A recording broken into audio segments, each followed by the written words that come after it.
Hi everybody, Miss Kimberly here from the Algonquin Public Library.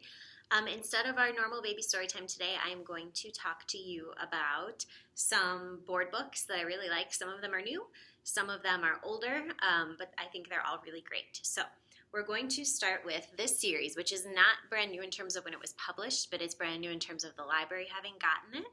I didn't realize we didn't own these, and once I did, I asked my manager to buy them because they are fantastic. This is the Mrs. Pinochle series. There's, I think, 5 in total. Yes, 5 in total. So they're alphabet books on different topics. So this one is bird alphabet, we have bug alphabet, and tree alphabet. There's also flower alphabet and fruit alphabet. And fruit alphabet was hands down my son's favorite book when he was about 2, like 1.5 to 2. They're really fun. Let me show you why I love them so much. Alphabet books are really important because it's a great way to introduce this is the letter, this is a sound it makes, and here's some things that go with that. And kids pick up on it more than you would think. Now, when I read these to my daughter, she has certain books that she likes and certain books that she doesn't like. She'll close it and push it away. She's about 14 months old.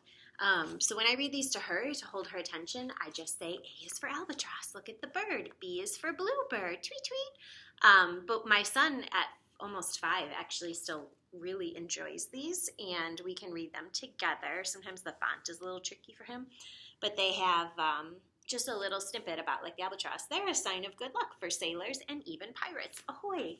The art in these is so fun. It's colorful. It's really vibrant. So this is the bird one. I can show you the bug one is really neat. These are especially really nice in the spring and summer when you can ask your child, like, do you remember seeing that when we saw the butterfly outside, or when we saw the ladybug? M is for monarch butterfly. And then this is the tree one.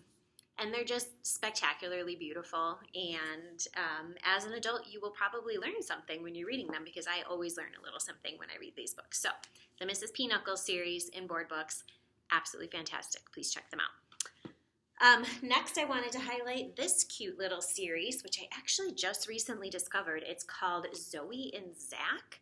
And it has, this is numbers, we have shapes, and opposites. And these were actually published, it looks like we got them in like 2018, so somewhere around there. And they're just really cute, and they're really easy to use, which I really like. So Zoe is the zebra, Zach is the chameleon, and they're super basic. You know, each number, Zoe makes the number, and then they show Zach playing with that number of items. So the numbers one is Darling, and it has these tabbed pages, which is really nice. It makes it easy for little fingers to grab it and open. This is the shapes one, super adorable. This is a circle, so Zoe's been painting. They turn the circle with a bunch of circles into a teddy bear. And Zach draws 2 lines, Zoe draws 2 lines, together they make a square. Very, very cute, perfect for those early concepts. Concept books are really important for little brains. And then opposites, and this one really caught my attention because there's a page where they are sad because the bird is in a cage, and they're happy because the bird is free. So you get a double meaning here. A little kid, you can talk about, you know, a very young baby, you can talk about happy versus sad, but a slightly older child, you can talk about in a cage versus flying free. So they give you kind of a double concept to work with here. So those are Darling. Zoe and Zach are what those are called.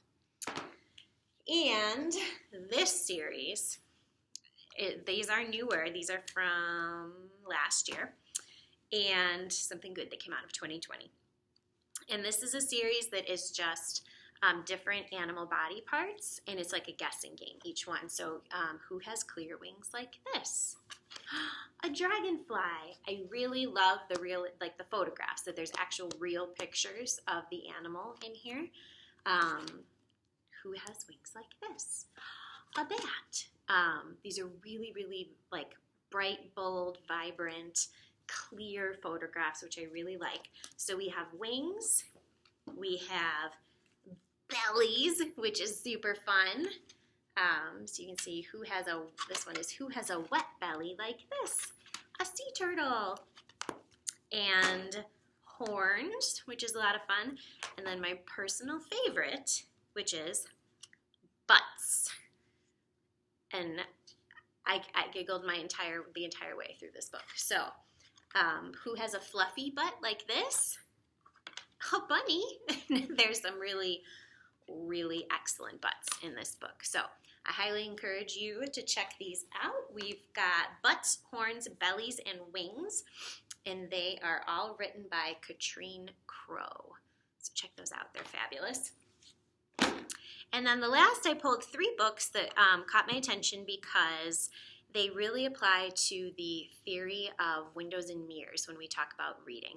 And that concept is says that when children read, they need not only mirrors to see themselves reflected back at them in stories, but they also need windows to help them look into the lives of people who are different from them. So I picked these 3 books because I think they're a really good example of windows and mirrors. The first one is called My Daddy and Me. It Will Make You Cry. It's super sweet. This will be a good one to spring on a dad for a birthday or Father's Day because it will probably make the dad cry. And I really like this one because it shows it's not the same daddy and child through the whole book. It shows a bunch of different daddies of a bunch of different skin tones, a bunch of different hair types. And remember, exposing children to people who are different from them is important to building empathy as well. And it's really nice when a baby can recognize someone in the book that looks like themselves too. Those are 2 very important things. This one is brand new. It is absolutely gorgeous. It's called Curls, and it's essentially a celebration of African American hair, black hair. It's very, very sparse text, me morning, but the illustrations are just jaw-droppingly beautiful.